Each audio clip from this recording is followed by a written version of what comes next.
The blizzard had been screaming across the ice plains of Theta 7 for 3 rotations now, and Alpha Vor's lungs burned with each breath of the razored air.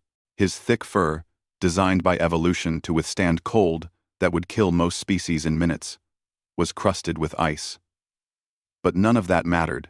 His cubs were out there, somewhere in this white hell, and he would find them or die trying. The distress beacon had cut out 6 hours ago. Standard protocol dictated that search parties wait until the storm passed. But Vor was no ordinary member of his pack. He was Alpha, and those were his young ones, barely 3 cycles old, on what should have been a routine survival training exercise. He had tracked their last known position to this sector, where the ancient ice caves honeycombed through the frozen mountains. When he finally found the cave entrance, half buried in snowdrift, his heart was a hammer against his ribs. The opening was small, forcing him to crawl, his massive frame scraping against stone worn smooth by millennia of wind. The tunnel opened into a larger chamber, and what he saw there made him freeze.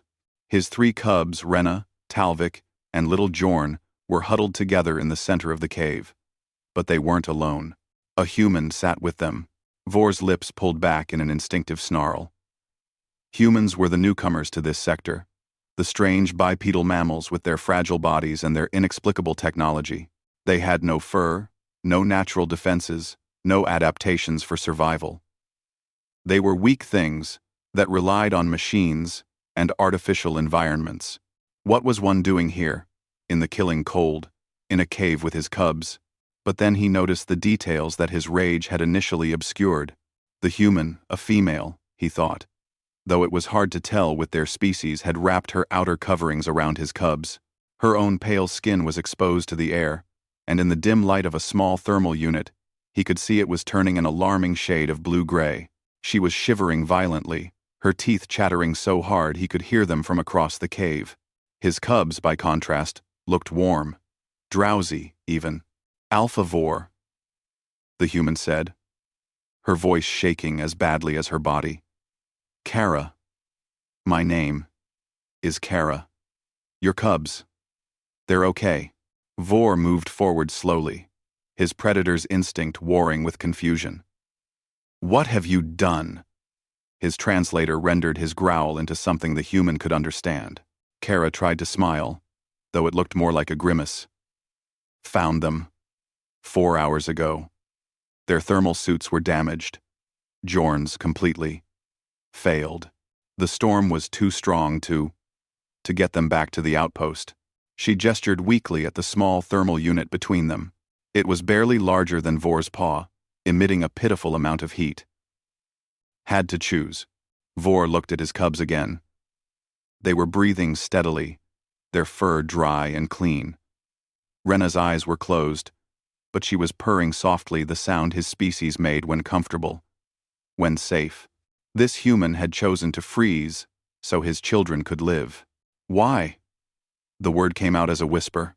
Kara's eyes, those strange, forward-facing eyes that marked humans as persistent predators like his own kind, met his. "They're children," she said, as if that explained everything. You don't let children die. Not if you can help it." Her species had no natural resistance to this cold. Vor knew this. The galactic briefings had been clear. Humans required specific temperature ranges, specific atmospheric conditions. Outside those parameters, they died. Quickly. This Kara was dying now. For his cubs, Vor moved swiftly then, his training as both alpha and father overriding everything else. He pulled Kara into the center of the huddle, wrapping his massive body around all 4 of them. His fur, designed by evolution for exactly this purpose, would share his body heat with all of them. "What are you?" Kara tried to protest, but her words were cut off, as warmth began to seep into her frozen limbs. "Human Kara," Vor rumbled. "You saved my young. My pack does not forget such debts." He activated his own emergency beacon, the one he'd been saving in case he needed rescue himself. Help would come now. They just had to survive until then. "Tell me," he said, trying to keep Kara conscious. "What made you come out here?" In this storm? Alone?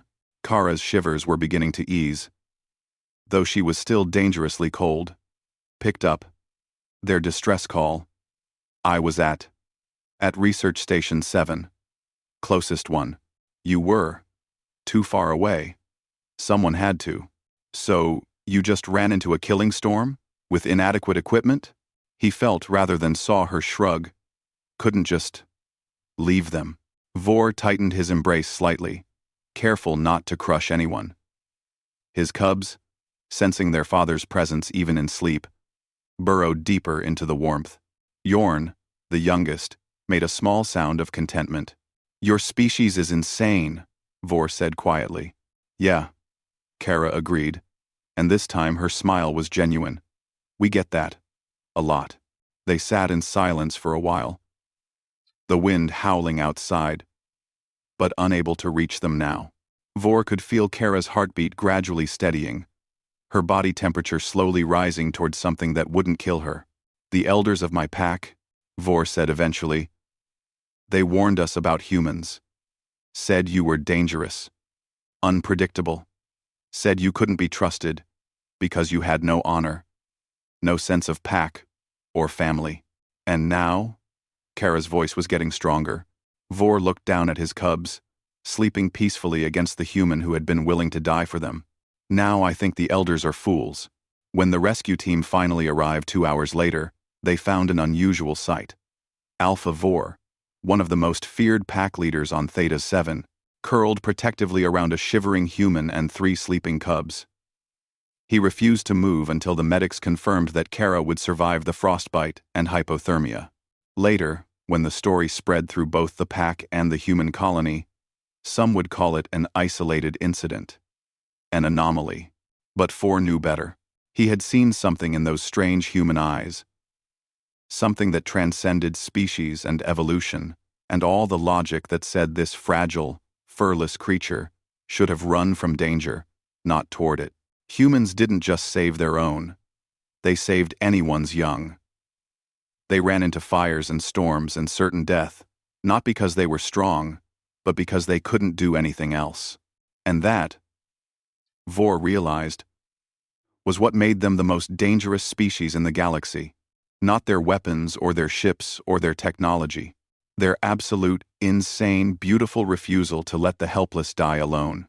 Human Kara had taught him that, there in a frozen cave on the edge of the world, when she had given up her warmth so his cubs could keep breathing, and Alpha Vor would make sure that lesson was never forgotten.